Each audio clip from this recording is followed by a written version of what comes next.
Bangladesh, but इसलिए उसका नाम बदल होके अब मुगलिस्तान हो गया। पूरा असम बांग्लादेश के बीच में है, फिर हमारे मालदा, नॉर्थ दिनाजपुर, मुर्शिदाबाद, उसके साथ पूर्णिया, किशनगंज, कटिहार, अररिया, उसके साथ ईस्टर्न यूपी, आगे चलते हुए और कानपुर होते हुए वेस्टर्न यूपी के सारे मुरादाबाद, बिजनौर, अलीगढ़, सारे मुस्लिम मस्जिद बन रहा है। रामपुर चल रहा है। तो क्या इसको हम मान लेंगे? हमारे बंगाल के गांव में, गांव की स्थिति हम कैसा बताएं? एकदम बॉर्डर के एरिया में गाय है, लोगों के घर में गौ है, तो रात को मुसलमान उसको लूट करके ले जाएगा। इसलिए बीएसएफ का जो कैंप्स रहता है, बॉर्डर सिक्योरिटी फोर्स, गांव के लोग जाकर, बीएसएफ कभी कभी अच्छे होते हैं, तो अपने कैंप में वो गाय को, वो किसान अपने गाय को रख देता है, फिर सुबह आकर लेकर जाता है।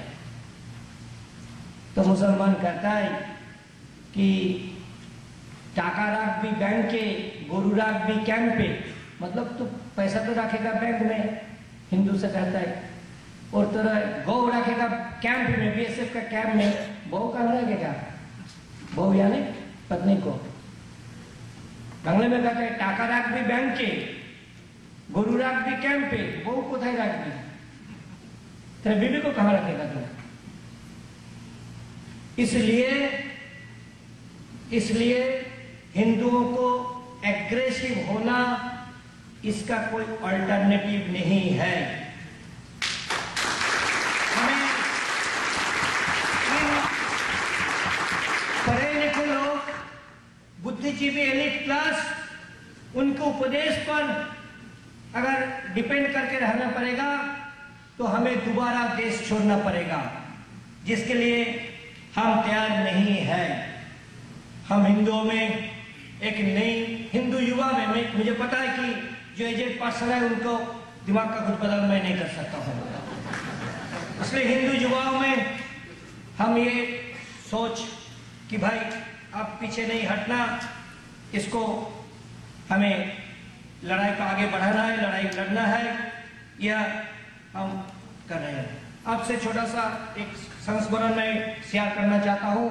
पिछले साल मेरे ये दूसरा बार यूएस आना हुआ, पिछले साल भी आया था, तो जाने से पहले एक बार लगा ग्राउंड जीरो देखना है, तो ग्राउंड जीरो देखने के लिए दिन भर बिजी था, रात को 12 बजे हम ग्राउंड जीरो जा रहे थे, तो जानता नहीं था, इसलिए लोगों से पूछना पड़ता था, और न्यूयॉर्क में काफी लोग मिलते भी आए सड़क पर रात को 12 बजे, तो हम 2-3 लोगों से पूछते पूछते आगे बढ़े।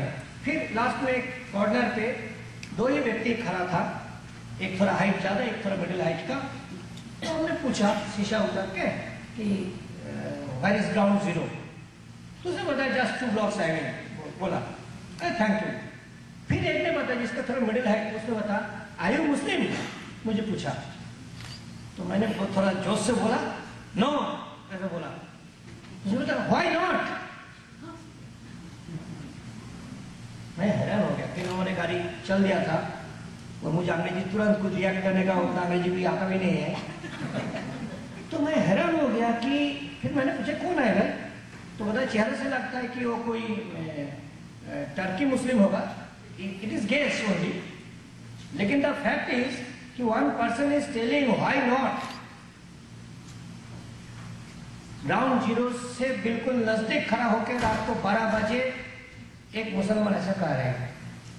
अभी इस साल कलकत्ता में बुक फेयर चल रहा था, कलकत्ता में बुक फेयर बहुत जोर शोर से होता है, एक मुसलमानों का स्टॉल लगा, उसके सामने एक यंग पर्सन, कोई 18-19 साल का है, एक उर्दू में प्लेकार्ड लेके खड़ा है, पर कैंपेन पब्लिसिटी प्लेकार्ड लेके खड़ा है।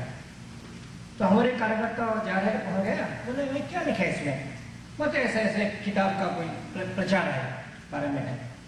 तो हमारे वर्कर ने उस लड़का से पूछा यहाँ तुम ये सब क्यों लगाते हो, कोई तो समझता नहीं है यहाँ पर उर्दू, ये लगाने से क्या मतलब है। तो उसने कॉन्फिडेंस बताया आज नहीं समझते काल समझेगा। अब देखिए, मैं जब ये घटना सुना, मैं न्यूयॉर्क के इस घटना से उसको रिलेट किया आप कृपया इसको थोड़ा डीपली सोचें कि जो इस्लामिक उम्मा कहता है, उम्मा इस्लामिक ब्रदरहुड, पूरे दुनिया का मुसलमानों को एक सूत्र में वो बंधा है। एक प्रकार की साइकोलॉजिकल ट्रेनिंग हो रहा है। रात को 12 बजे न्यूयॉर्क में कहता है कि why not you are Muslim, और कलकत्ता का बुक फेयर में मुसलमान कहते आज नहीं समझता काल समझेगा। मतलब उसका जो कन्विक्शन, उसका जो कॉन्फिडेंस उसमें डाला गया कि the whole world will be one day Islamic दारुल इस्लाम, और उस सपना को पूरा करने के लिए वो चल रहे। और शायद कल ही मैं स्वामी जी से या किसी से सुना कि India is the unfinished chapter of Islamic history and they are going to finish it, that is from Mecca to Indonesia. ये जो इस्लामिक एक लैंड बना है, इसके बीच में इंडिया नॉन इस्लामिक टूटा हुआ India, Pakistan India non Islamic रूप में रह गया। इसको दारुल इस्लाम में कन्वर्ट करना, यह उनका सोच है, संकल्प है। लेकिन उसका पहला खतरा क्या नागपुर नहीं जाएगा? हैदराबाद सिटी में 40% मुस्लिम है, हैदराबाद सिटी नहीं जाएगा। कश्मीर गया, next target is Assam and Bengal and not Bihar. इस बात की रियलाइजेशन समाज के ऊपर स्तर में होना चाहिए। जब ऊपर स्तर में होगा तब तो नीचे स्तर में इसको रोकने के लिए जो लड़ाई, उस लड़ाई को मान्यता मिलेगी। इसलिए हमने जो काम शुरू किया उसका दो ही कार्य है कि गांव-गांव में सामान्य हिंदू, अनपढ़ हिंदू, उन पर जब अत्याचार होते हैं और जब थोड़ा कुछ प्रतिकार करने का कोशिश करते हैं तो समाज के वातावरण ऐसा है कि उसको दबाया जाता है। No no no no, communal harmony, communal harmony. अरे भाई वाह है रे, किसी थानेदार के पास गया या नेता के पास गया, इसका रिप्लाई क्या मिलते? Communal harmony, communal harmony maintain करना है। रेप के बारे में नहीं, वो बाद में। तो एक जो विक्टिम हिंदू, उनको समझ में नहीं आता कि weather to protest against this atrocity is a just thing or not। इसलिए हमारा प्रथम काम है कि हिंदू को इसका प्रतिकार, प्रतिरोध और प्रतिवाद करने के लिए उनको मोरल सैंक्शन देना कि ये तुम जो कर रहे हो ये सही काम है, तुम्हें करना चाहिए, ये नेचुरल है, ये हक है। उनको मॉरल सैंक्शन देना। और दूसरा, उनको मदद करना, सपोर्ट करना। और सपोर्ट तीन चार प्रकार की होता है। पहले तो उनके पास जाना, वो स्थान विजिट करना, फिर वो प्रशासन तक अनेक बार पहुंच नहीं पाते, पहुंचते भी प्रशासन उसको लात मार के भगा देता, तो प्रशासन में जाकर, एडमिनिस्ट्रेशन में जाकर ठीक ठाक कंप्लेंट दर्ज करना, उसका कुछ भी टेक्निकलिटी है, वो सब हमने किया। तीसरा काम है कि वो जब लड़ाई लड़ता है तो वही बंद होता है, अरेस्ट होता है। मुसलमान अरेस्ट नहीं होता है, हिंदू अरेस्ट होता है। तो उस समय उसका 100% कानूनी सहायता करना, उसका जमानत के लिए व्यवस्था करना, वकील देना, जेल में है तो जेल में देख रेख करना, और उसके बाद उसका परिवार को मदद करना। और उसके बाद कि और लोगों को लेकर, क्योंकि हिंदू का दुख उसका अकेला का होता है।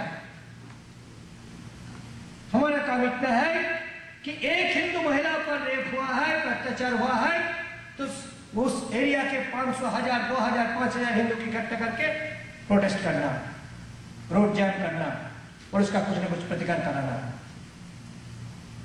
और हमें ये देखने को मिला है कि थोड़ा सा मदद से, जबकि हिंदुओं को, विक्टिम हिंदू को लगता है, प्रोटेस्टर हिंदू को लगता है कि हमारे पीछे कोई है, हमारे साथ कोई है, तो बहुत ही उत्साह के साथ और डिटर्मिनेशन के साथ वो इसका प्रतिकार में लगता है, लड़ाई में लगता है। तो वो काम हमें करना है। एक छोटा सा रिक्वेस्ट, यहाँ डॉक्टर स्वामी है, डॉक्टर स्वामी जो जो विषय हाथ में लिया है इसमें वो मैंने उसका लॉजिकल एंड तक पहुंचा है। अभी 2011 का सेंसस पूरा हो गया और मेरे मन में बहुत ही डर है, शंका है कि गवर्नमेंट इस सेंसस का रिपोर्ट जब निकलेगा तो कितना गरीब, कितना अमीर, कितने एससी, कितने एसटी, सब कुछ पब्लिश करेगा।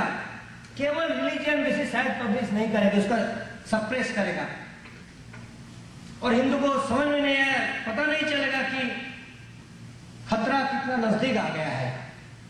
इसलिए मैं डॉक्टर स्वामी से पर्सनली रिक्वेस्ट करता हूं कि वो कम से कम ये तो जानना हमारे अधिकार है ना, भाई कितना परसेंट हिंदू है, कितना परसेंट क्रिश्चियन है, कितना परसेंट मुस्लिम है हर जिला में, हर ब्लॉक्स में, हर स्टेट्स में।